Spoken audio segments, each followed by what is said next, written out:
Genesis 2 verse 18, when God makes Adam, he says, "It is not good for the man Adam to be alone, and so I will make a helper for him." And so who does God bring Adam but Eve? And Eve is designed to be a helper to her husband. Now, I know that this is not a popular idea. Because just in general, none of us really like the idea of being somebody else's helper. In general, we don't want to be a helper, we want to be helped. In general, we don't really want to be a server, we want to be served. It's kind of like if you go to a restaurant, right? And you got a waiter or a waitress, and they just do a bang-up job with your table. They're bringing you water every 30 seconds, making sure your water glass is full of ice and nice cold ice water. They're making sure that your food comes out quickly. They explain anything and everything on the menu to you. If they do a really good job helping you, generally at the end of the meal, you give them a good what? You give them a good tip. Because that's just one of the things that we really appreciate in our culture. We appreciate being helped. We appreciate being served. But have you ever been to one of those buffets? Could be a pizza buffet or a Chinese buffet, or maybe it's just like the Golden Corral, right? And you go there, and the whole thing is self-serve. I mean, you got to grab your own silverware, your own napkins. You got to go to the fountain to get your own drinks, and you got to walk down the buffet line, grab your own plates, and put the food on it. You have to serve yourself, and you pay like $15 for the buffet.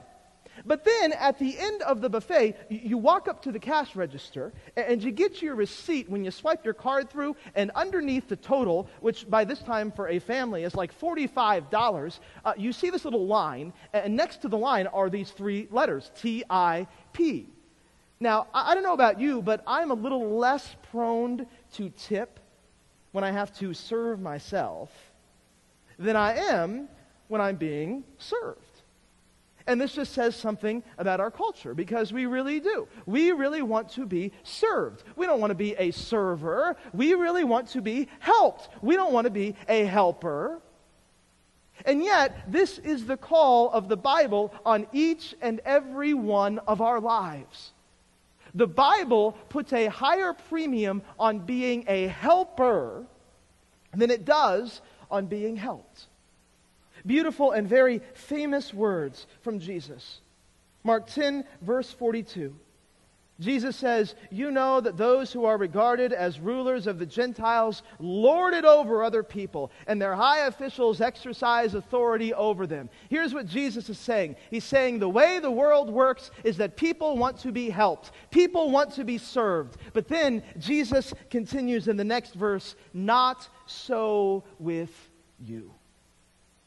Instead, Jesus says, "Whoever wants to become great among you must be your servant. And whoever wants to be first must be slave of all. For even the Son of Man did not come to be served, but to serve, and to give his life as a ransom for many." Jesus says, in a world that likes to be helped, we are called to be helpers.